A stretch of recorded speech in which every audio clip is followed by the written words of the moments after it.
Hello and welcome to From the Bench. I am your temporary kind of host, Kyle Henning, and I'm here with the main star and host of the show, Jeff Chapman. Jeff, how are you today? I love being called a star. I Well, needed I needed that. I mean, in this instance, the shoe fits. You do have to wear it. This is your, as they say, your party. I I'm needed just that. here. Great. Great. So, it was a wild first weekend of the tournament. You got to enjoy it in a little bit different way than probably most people did. You have a good weekend of basketball, watching and enjoying yourselves with some friends? I did enjoy it. Jerseyville, Illinois is one of the weirdest places I've ever been in my life, and I don't say that negatively. It's just it just is a It's a fact. place. It's just a And fact. the people there were great in their Calcutta tournament that they're in. I might talk about it sometime, but wow.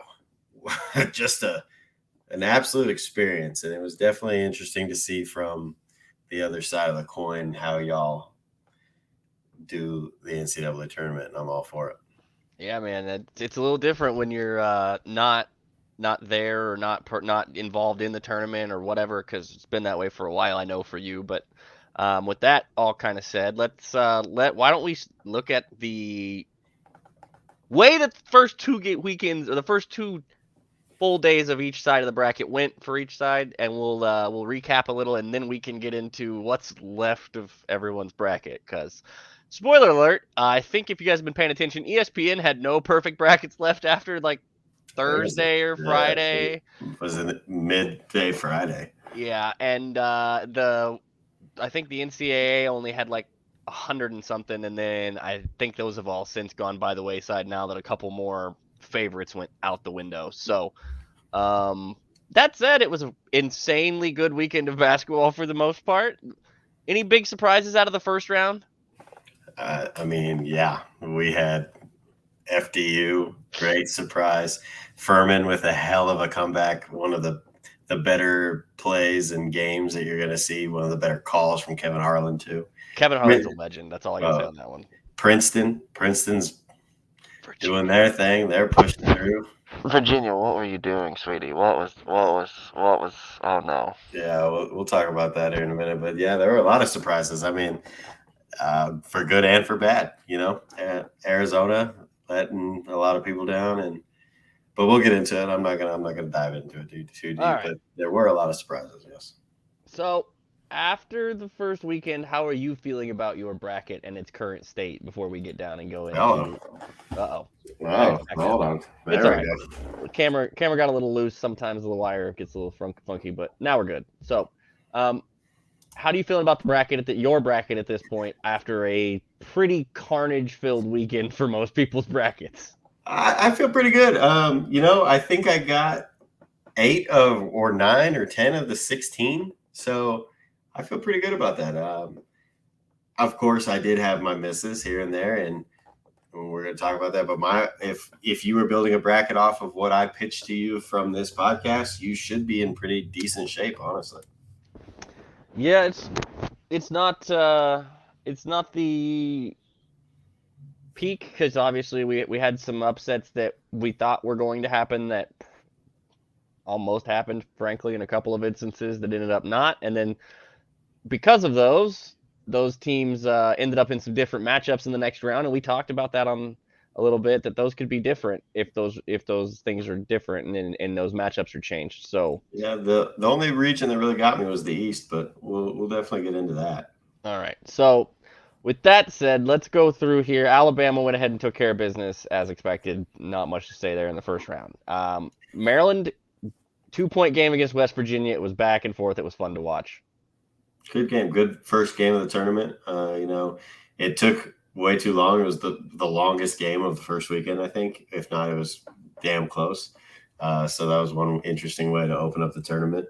It was about how I imagined it would go, and it came. Maryland snuck through. It was about exactly how I said it was going to play out. Then we had the San Diego Charleston game was just a lot of fun. Um, San Diego State ended up squeaking out. Charleston was in it for a little bit, close to the end there, but San Diego took care of business. And then Furman and Virginia, just one of the all-time classics. I mean, Furman was playing so well, doing so many good things, and then Virginia did what they do, and they took control of the game for a little bit. And you're thinking, wow, Furman, you were so close, you had it. And then Furman makes a little run, and we get it to where they're in the Folklore Trap. And Keehee Clark, I mean, the dude, you can't be, as a Virginia Cavalier fan, you have to be kind of going through a lot of emotions on that one, because Clark won y'all a national championship with a timely pass, like literally Mm-hmm. one of the best passes in Virginia college basketball history. Does that make what happened on whatever day And that was go then he worse? makes the pass where here's my thing. One of my biggest things as a coach, one of my biggest slogans that I will live and die by is always know time and score. I don't think Clark knew time and score, because I think he had a lot less time on the clock, and I think he was throwing it up. He clearly saw his guy deep. He was trying to get it there, but I think he was trying to also just throw it high enough that the time ran out, but it really wasn't possible with how much time was on the clock. And the rest is history. Furman catches it, makes a pass. The shot off the one pass was the audacity to pull a three in that moment off one pass on an interception. You could go tie the game. And he had dude in the corner for the extra pass. That would have been a better pass. That would have been a better shot, a shorter shot. You know what? It doesn't matter. The audacity to shoot it. He buried it. Onions. And we get a great call from Kevin Harlan. So, yeah, all-time classic game. One I'm going to rewatch as we get into the lull of the offseason. That is one of those passes that he's gonna have to live with probably for a while. He's beating himself up more than most of his fan base is, so the fan base should probably chill a little. I've seen some pretty aggressively upset people, and I get it, but that game was insane. Like you said, the fact that Furman was in the position they were to even make that a potential, they were down what, 20 in that game or close to it. They got down pretty big. So it's not just that pass from Tony, and it was just an insane Harlan's reaction, along with I don't know if you guys have seen the sideline video, but Stan Van Gundy going full Joe Rogan experience. My favorite thing is all the quote tweets that are like, "I know a degenerate gambler when I see one." Stan Van Gundy had Virginia's money line. That's incredible. I hope he did it. That would be ungood for the look there. A lot of things. But yeah, that's funny. So we keep moving down the bracket there. We had Creighton, NC State. NC State's a great team, unmatched. Like I told you, Creighton is one of those teams that fits a lot of the criteria that you're looking for a national champion. Not all of them, but damn near most of them. So, Creighton took care of business there. We moved to the Baylor UCSB game, where a lot of people thought that UCSB was going to make it through. I thought that maybe they could do it. They ran out of gas, just came, Baylor's a great team led by a great coach, and they took care of business. They handled what they were supposed to there. Yeah, they were missing about half a tank of gas, it looked like. Missouri, Utah State. Missouri-Utah State was a fun game. It was not as high scoring as I thought it might get to. It kind of hit a couple of lulls early in the first half, and then early in the second half, they kind of hit lulls where they're running. They were going up and down, but they weren't making anything. Yeah, I told you that game I thought for sure was the over there in the 150 range, and that game finished in the 130s or 130, 140 range for them, and it's just that was a game where you got the style of play like you just mentioned. They just couldn't hit it. It wasn't for a lack of trying. They were probably I don't know that I didn't look to get on it, but I'm pretty sure they probably had one of the highest possession games of the tournament so far, because they were gunning. They were running and gunning, but they just weren't hitting anything, especially the lull in the second half. That was about as brutal as it gets there. And then the game that we love is Arizona Rock Princeton. fight. And Princeton, see, here's my thing about Princeton, and I'm not taking anything away from Princeton, what they did here, because they're, spoiler alert, they're going to move on past the next round. But I'm not taking anything away from them at all, but the committee, this is one of the teams that was way underseeded. They won their league, which is, I mean, the Ivy gets no respect. They got ballers. They got some dudes every year. The top transfers of the Ivy go to a high major and play well. So this was an underseeding by the committee. If you're Arizona, you can be upset about that. But if you're Arizona, you're Arizona. You should have taken care of business. Supposed to beat Princeton. So Princeton's a great team, a lot of athletes, a lot of talent, great coach, and took care of business. Sorry, Arizona, bear down. That is the nature of the beast, as they say in this industry. So how we had it running, moving into the next round. I'm just gonna go through each round, and we'll come back. We'll come back to talk the games after this. But we had Alabama, Maryland. We had San Diego State, Virginia, which we didn't take a pick on Furman, Virginia. I told you either way you went was going to be a good decision. And if you thought that Virginia was going to go far to take them, we took Virginia here just off the pick. And so, like I told you, if Furman were to beat Virginia, San Diego State would beat Furman. And if Virginia were to win, they would beat San Diego State, which it turned out San Diego State got Furman, and San Diego State handled Furman very easily. So they moved on. We didn't have that game right, but we did have San Diego State. Yeah, Alabama and Furman and San Diego State handled both opponents almost identically on the scoreboard. So yeah, and that's about the way I said it could happen. I didn't firmly take a commitment there on either Virginia nor Furman. So, and as we saw, good reason. Yeah, 100%. And that's why right here, I'm not really taking a lump. I'm not saying that I was wrong because I didn't tell you to go either way. Yeah, so that's a coin flip game there. I'm taking that. So in my Sweet 16, we do have Alabama versus San Diego State, and I feel good about that. Creighton, and we had UCSB traveling through. Either way, I told you, no matter who made it through, they weren't beating Creighton. We got that right. We got Creighton moving on. And then we had Arizona beating Missouri, which we got the right winner, but the wrong team. We got the right team coming out of the bracket, but the right winner coming out of the right section of the bracket. Just happened to be Princeton over Missouri.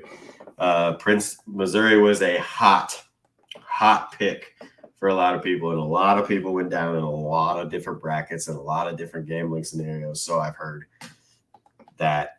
Yeah, nope. I did the jinxing thing apparently, where I decided to I looked at Missouri this weekend and they lost, so that's what I get. From what I've read, sorry, Mizzou not fans. Good for Mizzou pickers. Sorry, Mizzou fans. So on this part of the Sweet 16, we have Alabama, San Diego State. I think it's going to be a great game. I think San Diego State has enough to beat Alabama. I don't think they will. I think Alabama's going to squeak. I don't think it's going to be as wide as it's predicted right now. What is the spread? 9.5, I think. Yeah, I think that's the last place I saw it. Let me double check that as we're discussing it. I don't think it's going to be as wide a gap as people think it's going to be, the bookmakers. But I think San Diego State has enough to beat them. I think it's going to come down to, can San Diego State slow the possessions down just a little bit? San Diego State likes to play fast, so it's not going to bother them to run and gun with Alabama. But if Alabama gets hot, slowing them down is a big problem. And can you create enough turnovers to supplement the amount of possessions that are going to be in the game?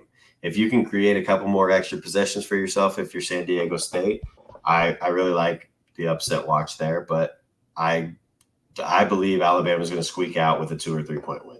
Yeah, they're currently, I believe the line is 7.5 on that game. I think you're right. It opened to bigger than that though. So yeah, the odds makers are definitely expecting Bama to kind of walk in that game. And Jeff is saying, not so fast, my friends. Let's wait a second here, shall we? I think Alabama will ultimately take care of business, but it's going to be a little closer. On the bottom side of that same bracket. Yeah, we got Creighton, and I had Creighton versus Arizona, so I missed that one, but it doesn't matter. I still have Creighton moving forward here. It's Creighton-Princeton now. It's Creighton-Princeton now. I think Creighton's a great team. Creighton's not getting enough credit. The Big East needs a lot more props than it's getting. The Big East sent 3 teams through. And we're talking that's ACC levels. That's Big 12 levels in their peak years. They're getting 3, maybe 4. That's the Big East is some great basketball, and it's not getting enough love.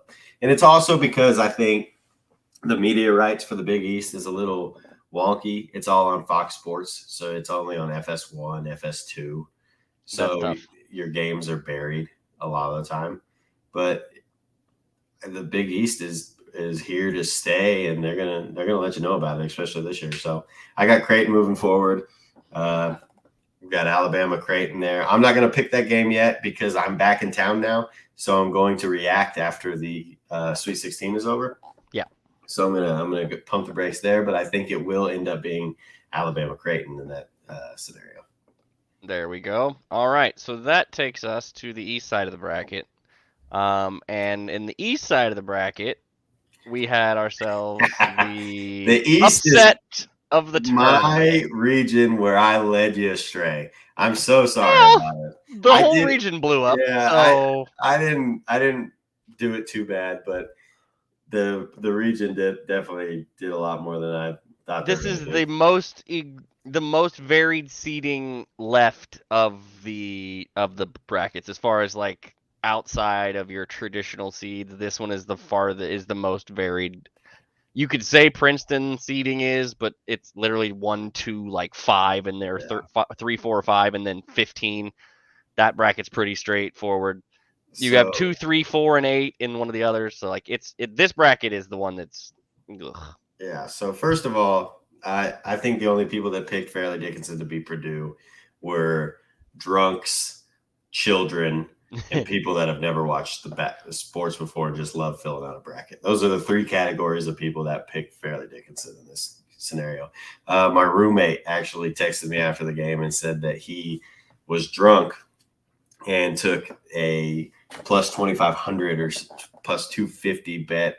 I don't know on Fairleigh Dickinson and put $10 down or $20 down and won like $400. Yep. Just an absolute Plus manic move. 2,000 ish on the odds chart is what they This were is going off but before just the an game. absolute manic move from my roommate, but it hit, so good for him.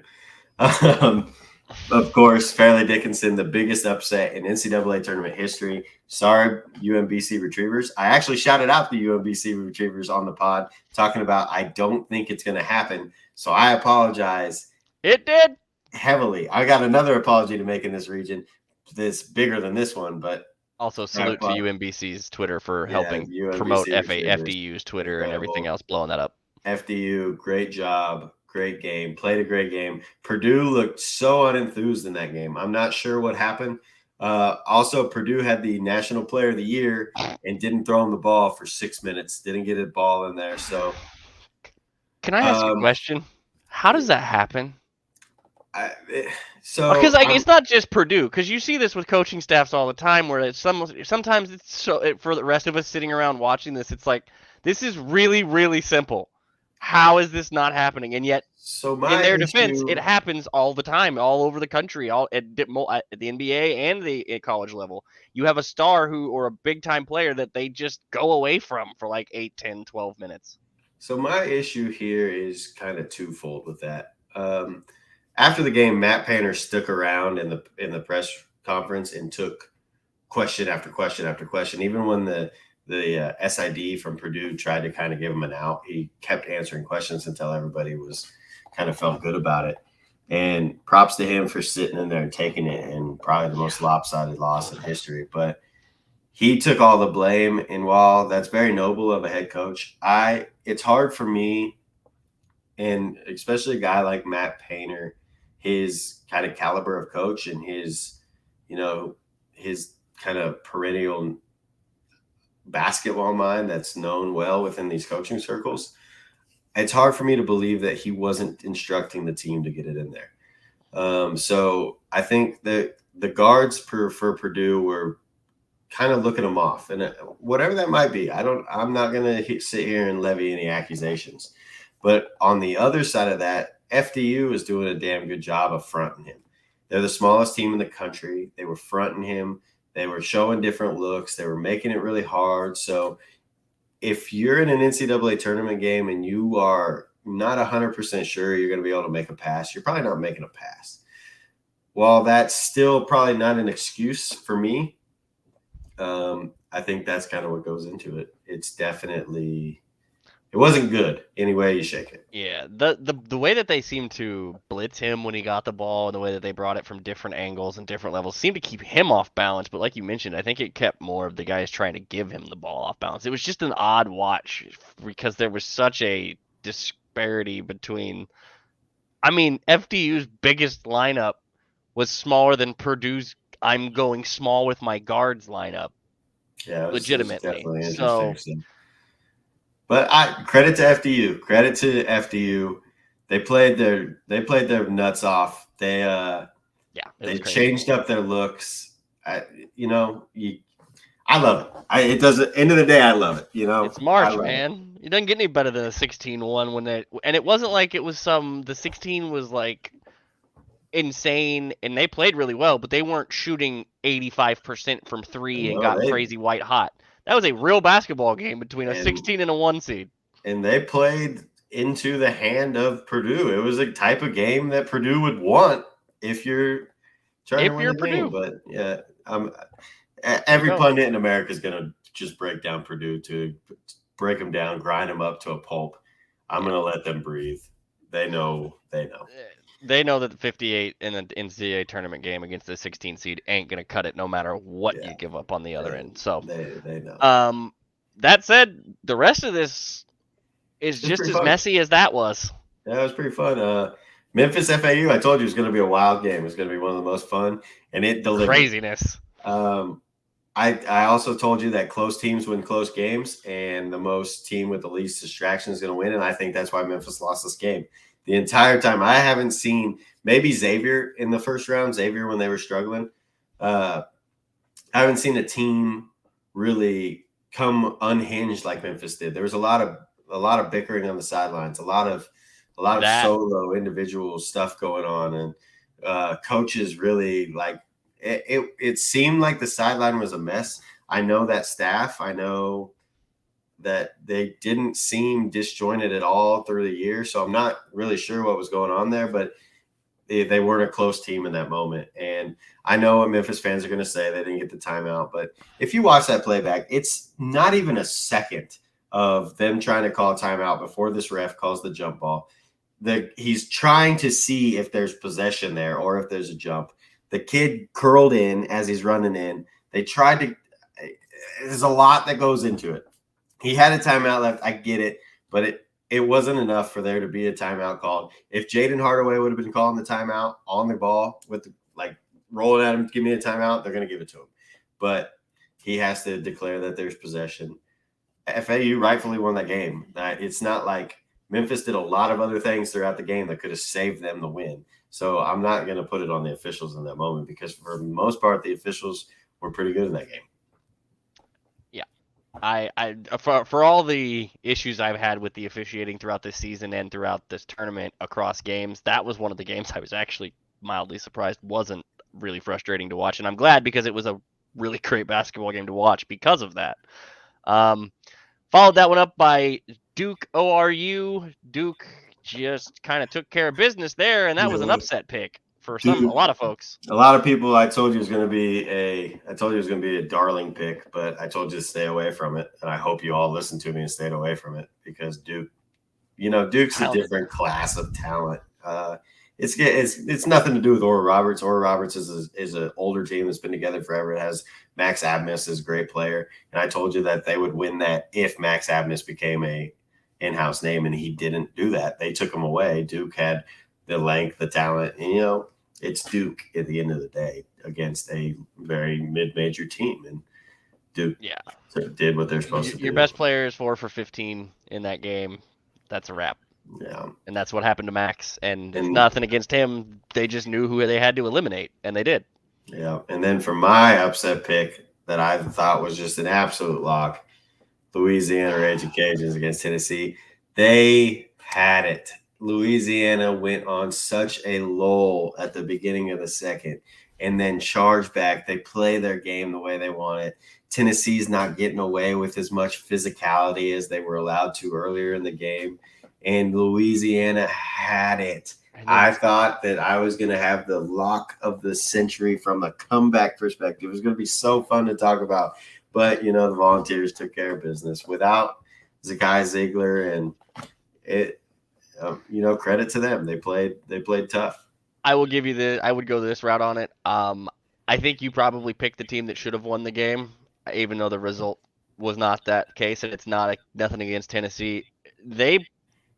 The bad stretch that Louisiana had at the beginning of the second half was their worst stretch they played, and then they pretty much controlled the rest of that game, except for the final 2 minutes where neither team could make anything. Yeah, And the amount of chances that Louisiana had to put that game away at the end there with a basket here or a basket there, and the ball rolled off a rim or spun around, and again, you mentioned the physicality.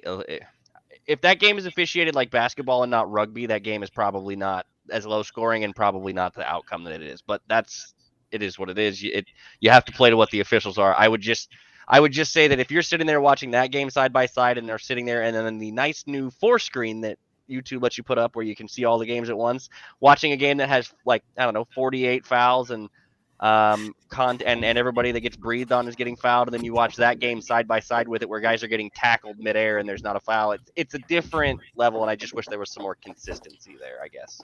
Yeah, it's going to change by officials, and that's just the way it is. It's all the human element of it. But you credit Tennessee; they did what they were supposed to do. They played the game the way that they were presented and they took it. You took care of can't business. fault them for taking what was given to them. They weren't happy they had to put up as much of a fight as they put up, though, because that was a lot closer than Tennessee Vols fans wanted it to be, I'm sure. That said, we have the Kentucky and Kansas State matchup, which that was another fun one, man. The games may not have been. You're early. We're still on Kentucky Providence. Oh, I'm sorry. I am. Yeah. I'm going too quick there. Kentucky Providence was a pretty simple for Kentucky, really. I think the score is going to indicate a lot more than what the game felt like. Kentucky was pretty much in control the whole time.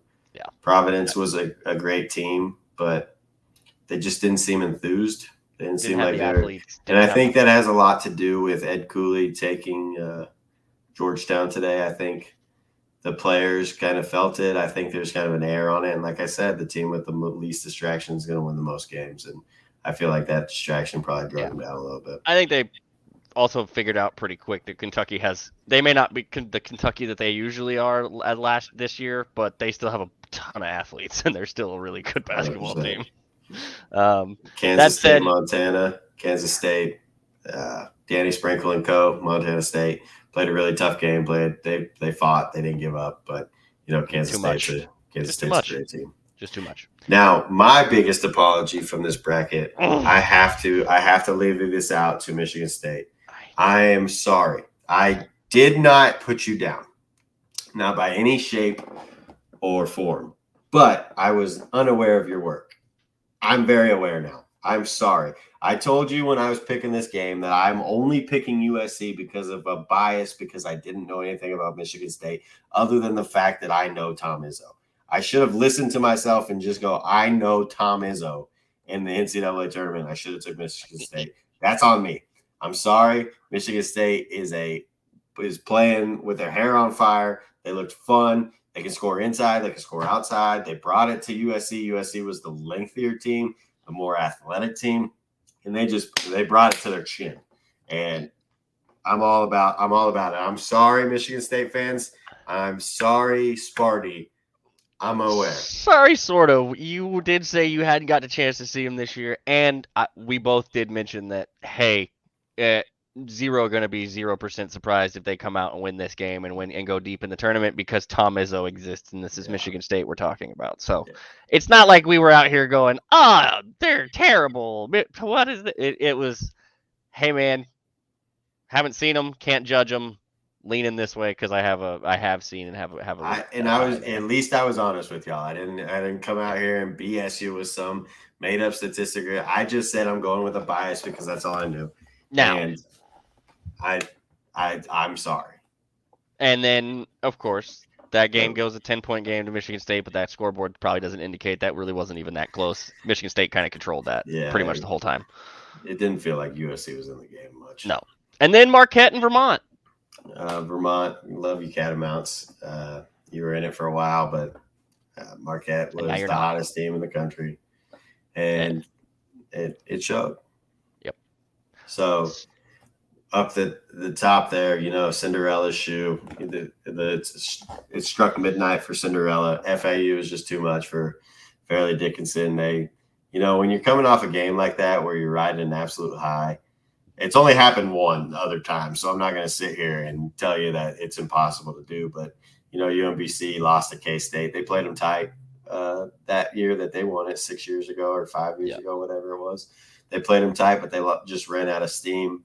That's what it kind of happened here. Fairleigh Dickinson playing them really tight, and then FAU's just took away with it, and it struck midnight for Cinderella.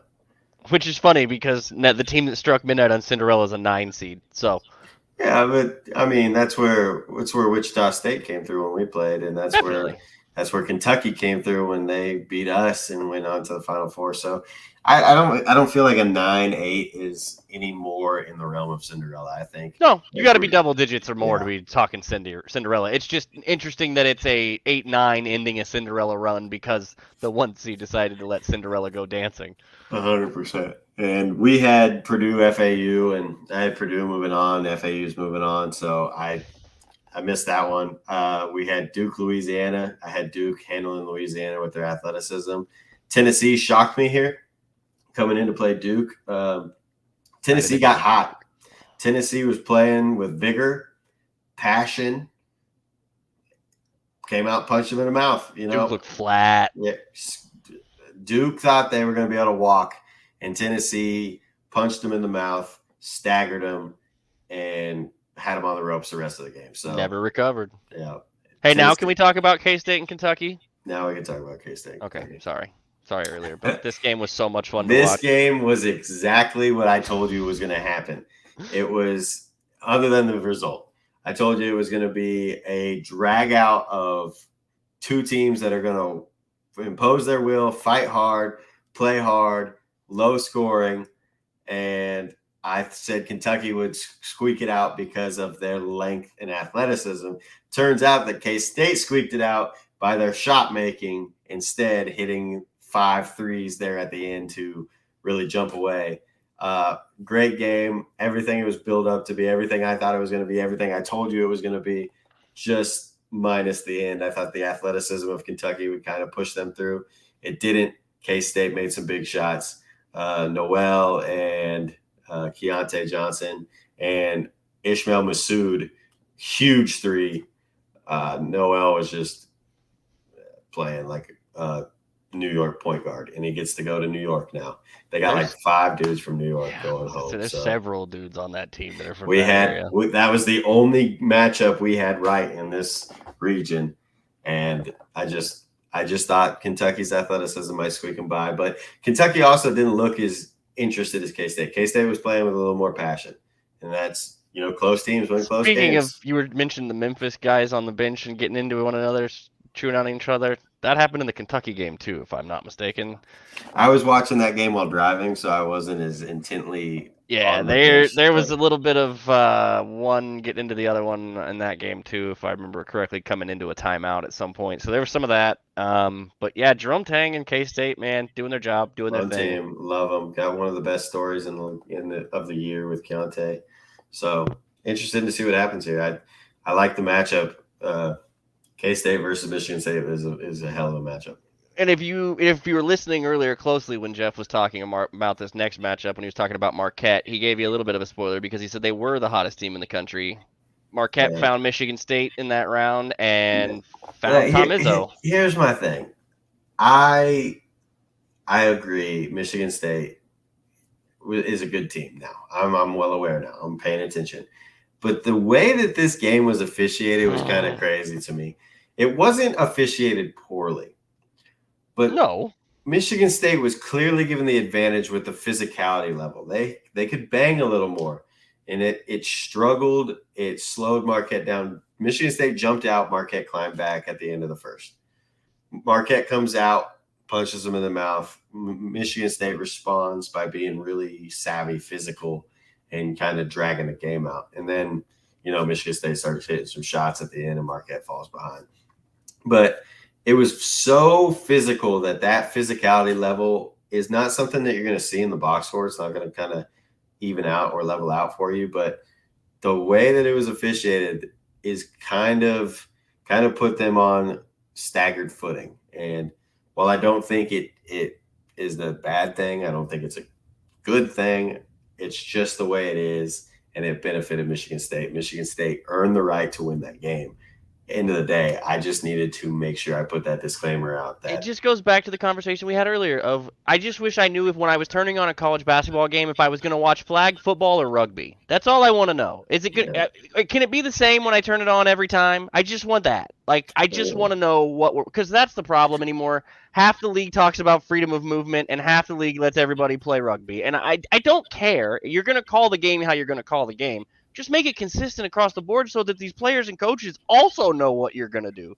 Because right now, when you walk into these arenas with these officials, you're just guessing that they're going to call it a certain way, unless you've had a history with them and they've called it for years. But that's ridiculous. That a casual fan doesn't know that. So for a casual person watching this tournament, when I can watch, as I mentioned earlier, a game over here where there's 7 fouls and a game over here where there's 58 fouls, how? Because they're playing the same thing, and it looks pretty damn similar.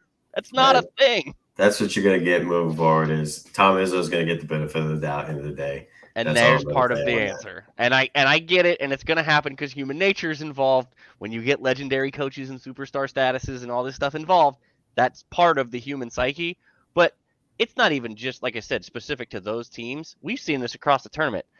It seems like about 50% of the games are full contact and 50% of the games are touch football. It just is what it is. So that said, coming with our Sweet 16 matchups here, we got FAU and Tennessee, and I don't think there could be 2 different types of teams playing each other here.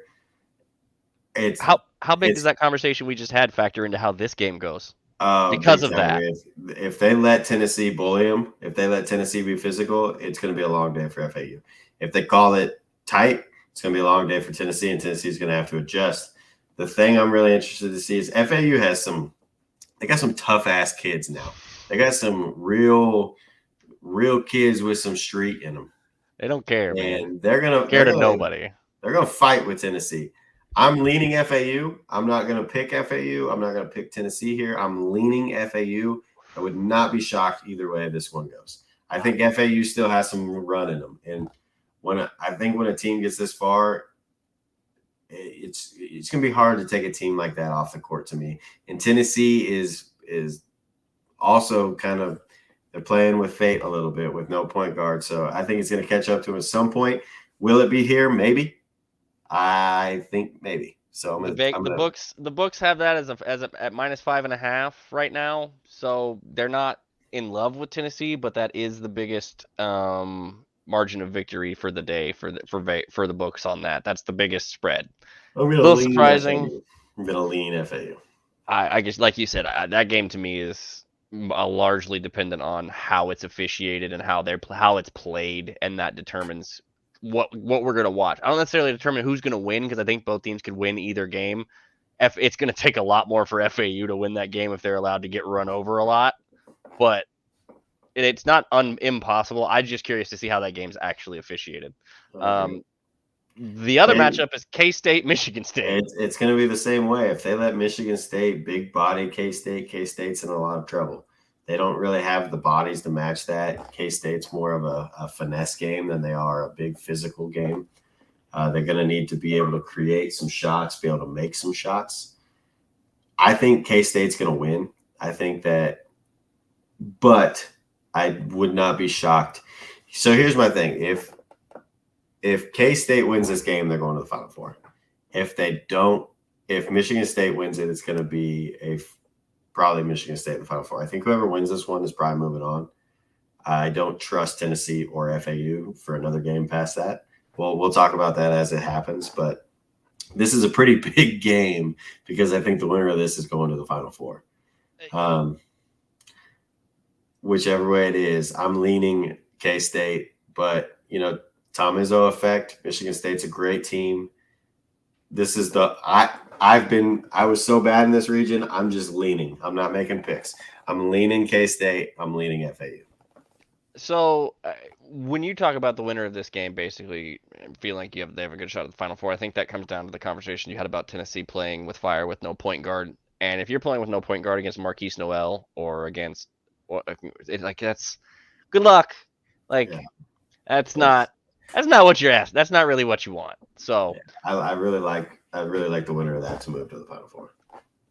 So all right, that brings us to the end of the East. And with that, we're going to take a brief break. Just kidding. No, we're not. And we're going to get right into the next thing here. I'm just messing with you guys. Come on. We don't have time for breaks around here. We power through. We got Midwest coming up next. Yeah, the Midwest region was Houston, Northern Kentucky. Pretty standard. Pretty standard 1-16 seed. Houston did their thing. Looked pretty good. The 8-9 game, the Iowa-Auburn game, it was just exactly like I told you it was going to be. It's going to be a knock 'em out, drag 'em out, and Auburn squeezed through. So Auburn also had the home court advantage. It rang true if you watched that game and heard the crowd and how they kind of fall behind them. So Auburn really had the bump there.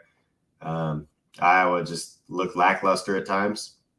It is what it is. It's probably the game I watched the least amount of time of because I don't honestly know why. I don't remember. I've watched every game, but that one and spent least amount of eye time on. So Auburn pushed through. Miami Drake blew it. Absolutely blew it. They had that game. They had Miami on the ropes.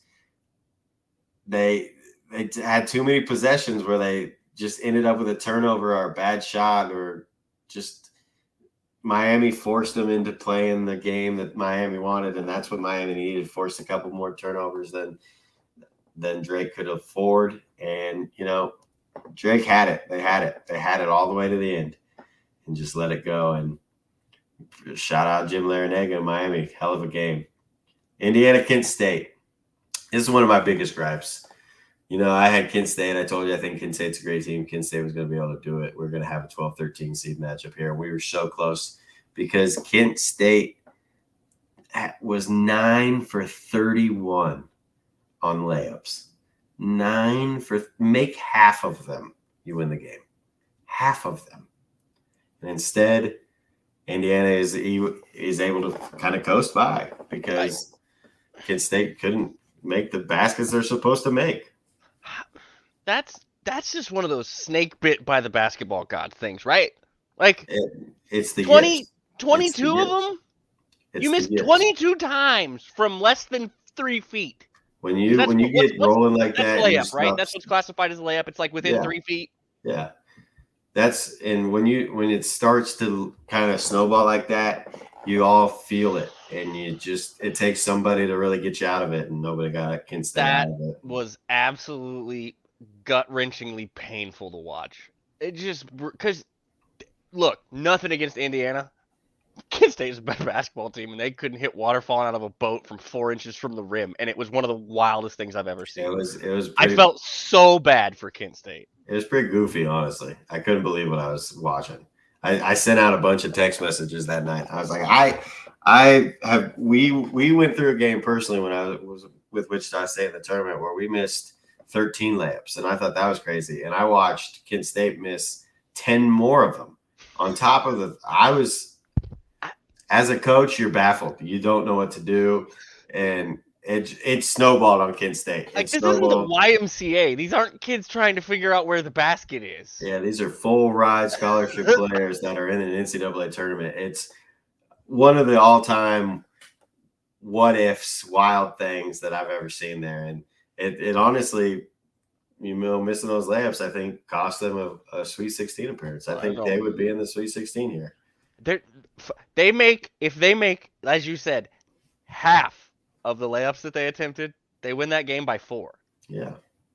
It would have been great. That doesn't even count what happened at the free throw line, which I don't even want to talk about because that got away from them a little bit too. But again, when you're missing from so close, going to be hard to make much of anything. It's snowballed on the coaching staff. It's snowballed on the players. It's just one of those things. You have the yips. I feel terrible for the Golden Flashes, but Iowa State. I digress. Iowa State, Pittsburgh. Pitt jumped out on them boys. Oh my goodness. It was like 20-2. Pitt jumped out on them boys. Iowa State made it respectable, but Pitt, controlled the game from. If you count 18 by getting beat by 18 by an 11 seed when you're the 6th respectable, I will let you call that respectable, sir. They brought it to a respectable level. I'm not saying it finished that way. That's fine, but Pitt, it didn't start respectable and it didn't end respectable, so I'm glad it got a little bit respectable in the middle. From jump. Good job, Pitt. Xavier, Kennesaw State, real touch and go. I told you I love Coach Amir. I love him. And I told you I wasn't gonna pick them but Xavier, they had the thing I was talking about with Memphis earlier. They were bickering, they were fighting. Sule Boom almost punched his teammate on the court. They were fighting in a timeout. Don't do that. I'm not sure what was going on there, but sometimes a little passion is what you need to drive through. I don't think that helped him in the moment. I think it might have helped him move into the next game, but they survived. They worked out whatever their issues were. Kennesaw didn't get any help from the officials in the last 2 minutes of the game. I'm not saying that's the reason they lost, but they didn't get any help, and Xavier survives. Now, that's basically what that was, survival. Now, here's the one thing. I told everybody that would listen to me in the bar. I told you. I told anybody listening to this podcast, don't pick Texas A&M. They're living a lie. Guess what happened? Penn State ran them. Penn State came in, played really well. Penn State's a hot team. They were a 10 seed in the Big Ten tournament, made it to the championship game. They were playing as well as anybody. Texas A&M had just padded their year all year. They insulated themselves from what the NCAA tournament is intensity-wise all year, and it bit them in the butt. And I told anybody that would listen. 2 things on this game. I asked you about that because we talked about how hot Texas A&M had been for the last couple of months and how that had been a talking point, and you went, no, Penn State's going to roll this. And Penn State rolled this. You also mentioned Penn State's run and path to get here and how they were a 10 seed in the Big Ten tournament. Yep. I want to say this from earlier because I don't think we mentioned it. Not only did FDU beat Purdue, FDU was not supposed to be in this tournament because they lost the conference tournament to Merrimack, but Merrimack couldn't play in this tournament because they're still transitioning from D2 to D1, and there's like a 5-year window, which, by the way, NCAA is absolutely stupid.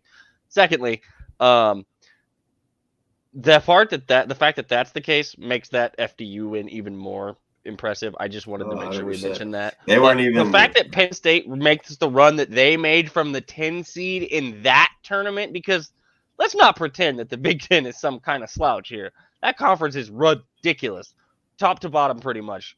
And they went from the 10 seed to a 10 seed in the NCAA tournament, and they just absolutely throttled the Texas A&M team that had people all over the place about how they were going to be great because they were underseeded at a 7 seed, and it looks like they were overseeded as a 7 seed. And I told you I loved what the committee did there. The committee properly seeded them or overseeded them still. But yeah, and to your point to the FDU being in because Merrimack couldn't, they didn't even finish second in that league. They were third in their league. So wild, just crazy. Credit FDU, man. Texas and Colgate. I'm sorry, Boomer. I know you're a big Colgate Raider. You vibe curation degree, hold strong. You repped. Texas didn't even struggle. No, that was about what we expected. Okay, so you talked Iowa, Auburn. We talked about it earlier. The Auburn home game against Iowa. Houston dealt with Auburn then at home, except Houston turns out didn't have the problems Iowa did. Well, Houston was struggling early. Houston, they got kind of bit by the home bug for a minute. They were struggling. I think they were only up 2 at halftime. Mm-hmm. And Marcus Sasser got in foul trouble. Damn near everybody on Houston got in foul trouble. I'm not going to quote that, but Marcus Sasser got in foul trouble, had to sit a lot. Jamal Shed got in foul trouble, had to sit a lot. Tremont Mark came in and went nutty. I mean, he starts, but Tremont Mark went nutty in the second to carry them, pushed the team through the ride. Emmanuel Sharp came out, Terrence Arsenault, 2 freshmen, and the bigs. Reggie Chaney, the 6th man of the year for the AAC, had some big buckets, and To your point about J1, the entire Houston's Houston, they are freaking monsters, man. When they put their mind to it and they want to do it, get out of the way. yeah. To your point about the entirety of everyone getting in foul trouble, the starters' fouls go like this: 4, 5, 1, 4, 4.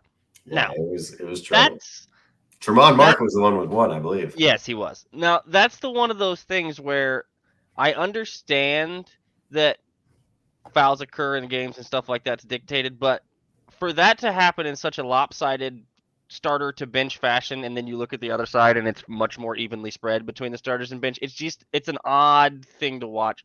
Is it because certain players get more leeway here than with certain things than others do, or is it conference affiliate? No, but it's the way the game's called, and it's one of those things that determines games. It can It help was just the determine way. games. Yeah, it was just the way they're calling it. And Houston's a really up in your gut, up in your Yep. face team, and they weren't And they allowing adjusted. it. That's And the thing we talked about with when yeah, you mentioned we talked about the Tennessee game that's coming up and how they're going to have to adjust if they don't let them play physical. That's what Houston had to do somewhat inversely, well, and actually somewhat similarly, is because they like to play physically, but not necessarily in the same way that Tennessee does or Michigan State does. It's yeah, more of a press physicality. it's more of So an when in they get phase. called on that kind of stuff, it's going to be a lot harder for them to play. But they made the adjustments and they beat Auburn with it. So Yeah, in a hostile environment they by a went pretty decent well. margin. And then we got Miami, Indiana, which is one of the most uneventful games I've ever watched in the And Jeff, NCAA they were tournament. actually down 10 at half against Auburn. Houston was. 10, yeah, okay, it was 10. And then they outscored them 50-23 in Yeah, the that's second right. half. That's right. They came out gunning. Right. They got it tied within before the 4 media timeout. I'm pretty sure Bruce Pearl had to call a timeout for the first called before the 4 media. So to the most uneventful game I watched all weekend was Indiana and Miami. Indiana was outmatched a little bit. Miami's style of play just kind of punked them a little bit. Indiana was looking good early, and Miami did Miami things. I would have much rather enjoyed watching Kent State play Miami, just saying.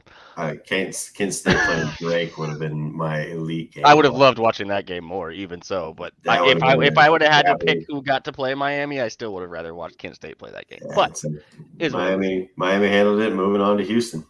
Yep. And Pitt had a chance. Xavier. It was kind of a sloppy game. It was kind of weird. It was the first game of the day. Those first games of the day, those early games, depending on where your venue is, where you're playing from, sometimes they're a little sloppy, and that's what this game was. Xavier kind of jumped out early, held them off for a long time, kind of gave Pitt a glimpse to come in, but then fended them off pretty well. It was a game where you felt like Pitt could get in it the whole time, but never did. Xavier held them off, and Xavier's going to Sweet 16, and that game was kind of what I expected, and I think kind of what we both expected. Pitt was fine; they had a chance to get in it, but Xavier pretty much did just enough to hold control. Xavier responded well for how poorly they played against Kennesaw. They came out and they did what they needed to do early, and just kind of dictated the game. Yeah, so, and I'm sad for one guy on Pitt just because we know him. Burton, yeah. JB. Shout out to JB. He had a heck of a run up there at Pitt. He hit the buzzer. He hit the game winner, I think, for them in the previous. Yeah, he did against Mississippi State in the play-in game. Yeah, so shout out to him. Love to see guys like that go out and succeed and get stuff and have good things happen for him. So hope that continues for him. Penn State, Texas. Yeah, it's kind of the same game. It's Penn State had chances to get back in. Penn State had chances to take care of it, and just never really climbed over the hill there. And Texas had a chance to blow it. They didn't. They tried. They blew there's some people that are going to be very very very irritated about the spread and how that game ended with the Yeah, the .7. mhm Was that the game that he rolled the ball out there? I can't remember if it was that one. Nope, sorry. Nope, that's coming up here in a Oh, second. That's in the West. yeah. So, Texas handled it. Kind of controlled the game for the most part the whole time. Penn State had plenty of opportunities, and you just couldn't do it. know, Penn State looked like a team that finally got to Texas and finally I found the mean, matchup. here's what we're talking about here. We're talking about a Penn State team that was a 10 seed in the Big Yeah. East tournament, which means Yes. they played last Wednesday. They played Wednesday, Thursday, Friday, Saturday, Sunday. Then they play Thursday, Friday, or they played Friday, Sunday, or whatever. So, So 7 games in 10 days. yeah, I mean, That's tough. no one's gonna blame them for that one. That's No. just what it is. So that leaves us with almost the chalkiest bracket of pieces of the bracket, which is Houston, Miami as the 1-5. Where's that go? That's going to be a fast paced. It's two kind of similar teams. Miami wants to be like Houston. They want to run and gun. They want to get in your face. They want to turn you over. Houston wants to slow the game down, but run and jump and get in your face and turn you over. So it's going to be, does the boulder roll down the hill or does it, or do they support it? Can If Miami Houston, actually run, or are they going to get run that's the thing. into If Miami's Houston can speed? get out and go and dictate the pace, Miami's in a good position to win that game. If Houston can control the pace and make Miami play a slower game, Houston's going to put them in a nightmare situation in the half court offense. So I think Houston wins. I think Houston's going to control the pace. I've yet to see a team dictate Houston, so I'm taking Houston. These are two coaches that are very, very good basketball coaches that have been doing this a very Coach long Kelvin time. Sampson, Also, Coach Jim Larinaga, two dudes that have perfected what they want to do, and their teams buy into what they want to do. They recruit to their style, and they play the game. And it's gonna be that one's gonna be high on my watch list. that one is for me. That's the one where I don't. If you're because a lot of times when we look at these games, you look at coaching and see how that kind of factors in too. Because it does factor in. We saw that come into play with what we're going to talk about in the West here in a minute. With one team in particular, I think. But coaching matters a lot of the times in these situations. But in this game, you have two guys that are pretty darn close to each other as far as skill level and abilities as a head coach. So I don't know that there's going to be as much of an edge gained there. You're right. I think it's just going to come down to who can dictate. Yeah. Then you got Xavier, Texas, and it's two pretty like teams as well. Two offensive, flashy kind of teams. Texas has more defensive prowess. Xavier really can't guard anybody. So it's going to be who can outscore each other. And I think Texas is going to win this. I think Sule Boom is a great leader for his team. And I can't think of the white boy's name off the top of my head. I just blanked so hard. But I think Xavier's going to score some points, but Texas is going to ultimately slow him down defensively because just do enough. Xavier can't guard Texas. So I think a Houston, Texas Elite Eight to go to Houston for the Final Four is going to have some crazy headlines and Where's that implications. regional? Where's that game in played? Kansas City. That Houston Texas game is in KC. Yes. Oh boy. So both universities will be there in full force. That could be fun, and that's something I hope I get to talk about on Friday night. Kansas City's going to enjoy that one because there's going to be a whole bunch of both people from both universities up there, and that Kansas City area is going to have fun. They know how to throw a party for this tournament too. So if you're in the area, I really hope I get to talk about that one on Friday night. So that gives you your preview of the Midwest region. That brings us to the final region that we had, which is the West. This is the region with KU and Howard to start us off, and I'll let you rip through here so we can get to the preview of the third after we do the review of the 64-32, so we can do the preview of the 16. Yeah, Kansas Howard, pretty self-explanatory. Kansas, Howard. It was one of those games where I told you you're gonna at halftime you're gonna be like, what's going on? And then they pull away easy in the second half. That's what Kansas did. Kansas is just Kansas. Arkansas, Illinois. I thought Illinois was going to be able to sneak this one out. Arkansas played a hell of a game. They got horses. Arkansas has some horses. Ricky Council, my boy, playing well. Nick Smith, Walsh. They got horses. They got pigs, I guess I should say. And Arkansas handled that game. St. Mary's VCU was one of the most fun games that I got to watch. VCU blew it. Frankly, VCU had that game. St. Mary's is a great team. I love St. Mary's. I think Coach Randy Bennett is a hell of a coach, and he's probably not going to be at St. Mary's long unless he's happy. You don't fight happy. Hell of a game. Two mid-majors shouldn't have been playing each other. I'm still sick about it, but St. Mary's made the plays, and St. Mary's controlled the game late, and close teams win close games. UConn, Iona, I told you it was going to be a flashy pick for some people because of the Rick Pitino media storm that was getting kicked up. And it was all because everybody knew Rick Pitino was taking St. John's, which happened today. So UConn handled Sanogo. Adama Sanogo is a absolute monster. He's going to become a household name in these next two games because there's nothing you can do with him. He hit a 3, and he just pulled up and hit a 3. When I'm telling you, Adama Sanogo. That's the definition of the UConn Iona game. TCU and Arizona State. I thought Arizona State was going to have more fight to them. I thought they're going to be able to scrap more, but TCU came out and really played with a lot of energy. Fought hard, really played tough, and just kind of handled Arizona State. Arizona State didn't put up quite a fight as I thought they would. And this is kind of how this region was here. Gonzaga, Grand Canyon. Grand Canyon was really, really making people sweat for a little bit until about the 8-7 minute mark in the second half, and there goes Gonzaga. Northwestern, Boise State. This is the second least game I watched. I don't know why. I'm trying to think back on it right now, and I don't remember it as well as I want to. But Northwestern, they handled what they were supposed to handle there. So we come back up. We had Kansas, Illinois.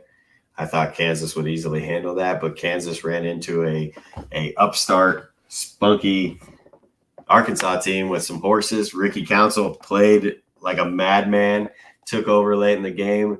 The play that rings in my head is late in the game. Kansas has the opportunity to go and push the lead from 1 to 3 or 4 and turn the ball over, brought down, got an and 1. And Arkansas goes up 3 instead of Kansas going up 3 or 4. And that was one of the big swings. And then Kansas was playing behind the 8 ball, had to foul, was trying to make up points. Just really couldn't get anything out of Jalen Wilson or Grady Dick there at the late part of that game. And Arkansas's horses took care of Kansas. And I saw a lot of KU folk complaining about the refs at the end, and I disagree with that vehemently. I thought it was a well officiated game. In games like that, toward the end, you're going to have to make calls. You can't let it be a knockout, drag-out fight at the end. You've got to make calls, especially with two perennial teams like that. And I'm sorry, I'm not going to call them pigs. I'll call them hogs. That's what they call the hogs, so we'll call the hogs. And so they took care of them. And, Kansas fans are Kansas fans, and I'm going to leave it at that. But the Razorbacks are into the Sweet 16. Then you had St. Mary's, UConn, and St. Mary's was playing UConn as well as St. Mary's could imagine to play UConn, and it was looking touch and go for UConn for a minute, and then UConn just went nuts. Just the end of that game for UConn was dudes making plays, shooters hitting shots, just a masterclass. If UConn plays like that, there's a reason I think they're a Final Four team and a national champion caliber team. Because when you hit shots like they were hitting shots and you have Sonogo in there and the big backup white boy. They're fully kitted. They are fully kitted. UConn just knocked the tar off of St. Mary's in a 5 to 6 minute span. Just absolutely blew it open. The only term that you really have for something like that is blitzkrieg. It was like 5 minutes and it was over. There was nothing that St. Mary's could do either, because it wasn't like St. Mary's just folded it up. UConn made play after play after play after shot block after steal. It was like, good Lord. It was one of those absolutely nutty ones right there. And then you got Gonzaga met TCU. TCU was playing real tough. TCU was fighting. TCU was scrapping.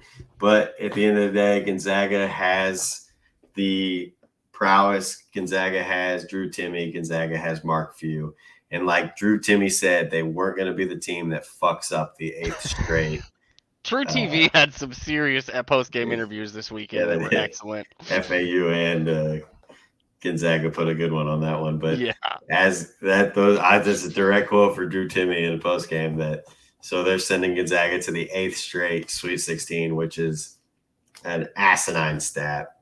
My response to that was her response to that was absolutely perfect. By the way, that was Jamie Erdahl. Jamie Erdahl. Don't worry, we're on True TV. We're on TV. Andy Katz when Drew Timme said it, Andy Katz just stood there and laughed. There's what are you gonna say? It's a kid that just helped his team advance to the Sweet 16. And they are in fact on. They're on True TV. You're not gonna put them down. No. Northwestern UCLA. I didn't watch that game. I think it was when I was driving my last leg home from Kansas City to Wichita, and I just completely missed it. So I was looking at it. I was like, how? I didn't see that game. Yeah. So I got to watch part of that game. That was another game where UCLA was up by 8 at half, and while Northwestern kept it close in the second half and technically outscored them in the second half, it never really felt that close. And I guess they were up 10 at half, but it never really felt close. Northwestern battled. It was a hard-fought game. It was a fun game, but UCLA, even with some of the guys missing and out, there was enough to get it done, and they were the better team at that point. So that's what you expect from a Northwestern team, though. They're going to fight. And for those of you who were watching and invested in the Gonzaga TCU game, I'm sorry to those of you who were invested in the Gonzaga TCU game if you were on any side of Gonzaga happening to cover that spread, because with 0.7 seconds left on the clock, we had an automatic entry into Scott Van Pelt's bad beats on SportsCenter. All-timer. I remember watching that. I was on Discord as I'm watching that game, and I said, "Man, I hope the spread wasn't affected by that. That's going to push some people up." It was. The spread on that game was, most people had it anywhere from 4 to 5.5 for Gonzaga, and most everybody was, and most people had it at 4 to 4.5. There were a few people that had it up at the 5 and 5.5, but most everybody had it at 4.5 and 4. Well. That's a tough look. So as we talk about these Sweet 16 games, let's finish. We'll get you out of here. Kansas, Arkansas, and UConn. I love this game. I think it's gonna be fast and fun and defensive, and I think UConn's gonna win by 8. Though I think they're gonna drag it out and beat them. Sonogo's too much for anybody on Arkansas to handle. UConn has better shooting. Arkansas is going to have to play one hell of a game to push them over the top here. I got UConn. Thank you, because I don't need to see Musselman without his shirt on again. Gonzaga, UCLA is going to be a rematch of a very, very fun game. That game was nuts, if you guys didn't watch that. Tiger Campbell is going to be must-watch TV against Gonzaga again, as he always is. Jaime Jaquez is going to be fun to watch, as he was in the last times they played. I think Gonzaga is going to win this game. Gonzaga's just got enough steadiness to him. UCLA is missing a couple pieces in Jalen, and I think Gonzaga is going to win it. However, I'm not like set in that 100%. I think UCLA absolutely can win the game, and I wouldn't be surprised if they do. But I think it's going to be UConn Gonzaga here. I think it's going to be the two dogs. Yeah. That Gonzaga UCLA game is probably it's got all-timer written all over it. Probably the most intriguing game of the tournament setup, just because of the history between those two teams. And it's not like this is history between two universities. Those two teams, those two specific rosters, for the most part, a good chunk of both of those teams have seen each other recently in games that had huge ramifications, and there are some guys specifically on one team that are not happy with how they played in that game. Yeah, I agree. So it's got all-timer written all over it. I can't wait for that one. We talked about the games. You mentioned all the ones of so far of the tournament and of this round that might be the most intriguing. That's the one I circled as soon as this matchups were all settled for the Sweet 16. That's the game for me that's going to be the one that has the potential, as you said, to be game of the tournament type of game, all-time So game. All said and done with our picks, looking at it, we get 9 of the 16 Sweet 16 teams, and a lean on the 10th. And I feel good about that. I'm pretty confident in what I got going here, and I'm really excited to watch the ball on Thursday, Friday, and I'm excited to talk to you guys again on Friday night. So to recap, your picks, or the picks we have so far for the Sweet 16 to move forward, are Alabama, Creighton, yes, Tennessee. These are all lean games, by the way. We're leaning FAU and we're leaning K-State, correct, on those two? Yep. Okay, lean there. Wouldn't be surprised of any of the 4 teams in that circus of the portion of the bracket. Houston, Texas, in the Midwest. God, that's just a city. Stop Houston, trying to make this UT, Austin. There you go. There we go. And the University of Texas and Houston. And then in the West, I got the 2 puppy dogs. I got them Huskies and them Zags. Got the Bulldogs. All right. This should be fun. And we will be back, probably what? Friday with it. Yeah. So it'll be out for you guys by Saturday morning before the game start. Also, for anybody watching, I'm doing it's laundry night for the bed sheets, so don't judge the ambiance. As long as the mattress is clean, it's all right. When you can't see it from there. So she's clean. There you go. With that, ladies and gentlemen, we're going to get you out of here for this edition of Clipboard Madness, presented by From the Bench. Follow us at the podcast handles of. We have just recently updated them, so I'm going to make sure I get these right so I can give them to you this time, so you guys can start figuring out how to keep track of all the stuff we're putting out over here. Follow Jeff at his personal Twitter handle. Jeff K. Chapman. We want to definitely do that. So we make sure we get this on here.